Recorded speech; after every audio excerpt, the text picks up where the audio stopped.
Good day, LADEMSJ students. Welcome to a short presentation on what you can prepare for your final year 2022 exam. I am Mrs. CJ Kotze and I am the new lecturer for this module from this year. What to prepare for this examination?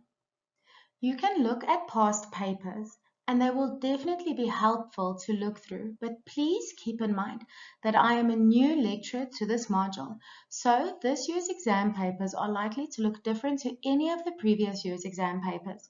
It is, however, beneficial to work through past papers to get a feel of how we can ask you to apply the knowledge that you have learned in your study guide. You can also focus on assignment 1 and 2, the questions and the answers that you prepared for assignment 1 and 2. And then in your study guide, you study all of the chapters, but you can focus especially on chapters 4 to chapter 7. Chapter 4 in your study guide, you only need to know Bloom's taxonomy. And I will not ask you to recall or just rewrite any of the information from your study guide.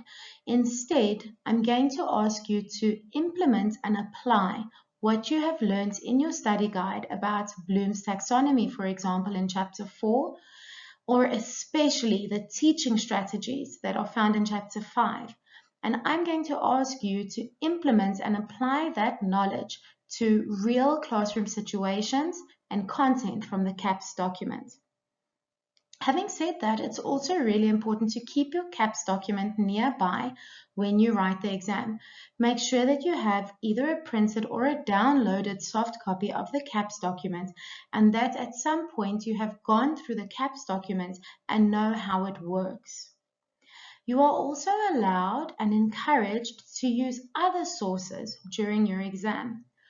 One of the main things that I really love about open book online exams is that it reflects the real world, where we get to use textbooks, we get to use the internet, we get to use our CAPS documents when we are teaching our EMS classrooms. And just like that, this exam encourages you to use the internet, your CAPS documents, other textbooks to aid you in this exam. Please keep in mind that it is a timed exam, so make sure that you are prepared, well prepared, if you are using other sources, so that it does not take you long to page or go through them.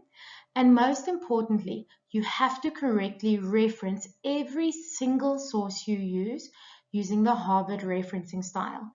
If you plan on using any textbooks or any internet sites, make sure you know how to reference them and write down their references in advance before the exam so that you have them ready, so that you do not waste time.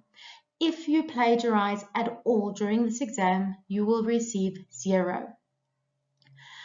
And then a part of the exam, for quite a few marks, we ask about your practical knowledge about South African classrooms.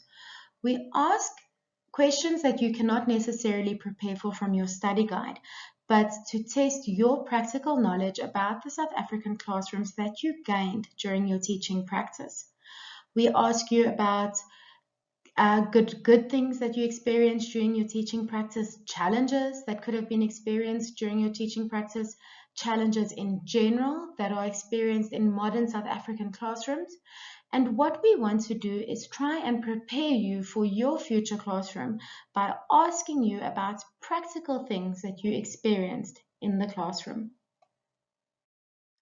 When preparing your CAPS document for your exam, of course, we don't expect you to know the entire CAPS document, but what we would like is that you have a rough knowledge of the different topics that you will be tested on in the exam.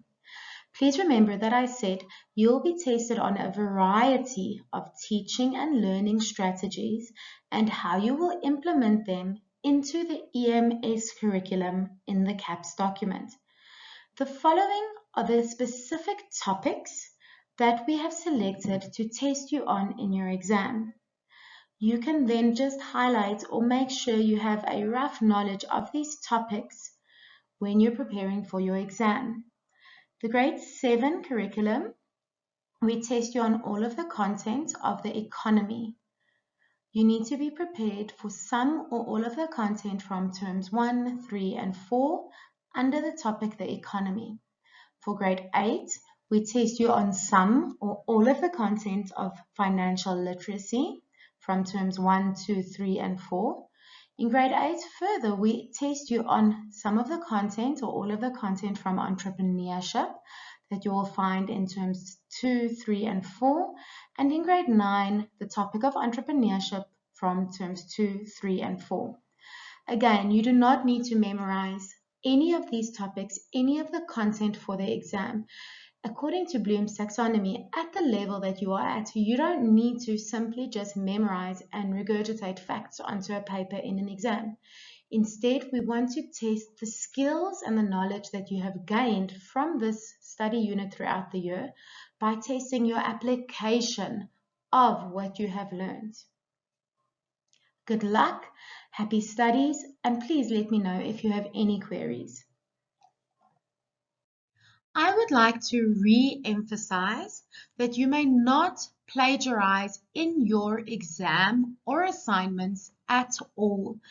If you copy more than 30% from any source, this includes your mentor teacher's lesson plans, another student's, textbooks, or online sources.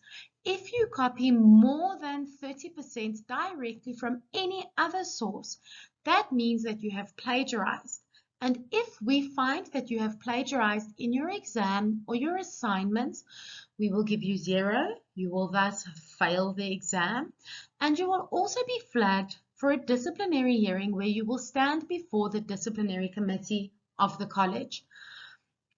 If they find you guilty of plagiarism, they could revoke your degree, take away your degree, which means that you will not be allowed to teach.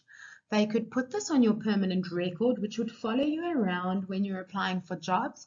And in certain cases, they could even ask to have criminal charges laid if the author of the work wants to have criminal charges laid for you copying their work without their permission. It really just is not worth it. We have about 56 students who plagiarized in assignment 2 for this module and have failed assignment 2 and are being flagged for disciplinary hearings. Please do not plagiarize for this exam or your assignments. Myself and the markers do a thorough Google search. We know the textbooks well, and if we pick up on any plagiarism, then you're going to risk standing in front of a disciplinary hearing. The second thing that I'd like to emphasize is that when I refer to the modern South African classroom, what I am referring to is today's South African classroom, the 2022 South African classroom that the majority of us will end up teaching in. So the majority of today's South African classrooms, what do they look like? And the unfortunate fact is that often our new 2022 South African classrooms are overpopulated, they have too many students or learners in them, and under-resourced.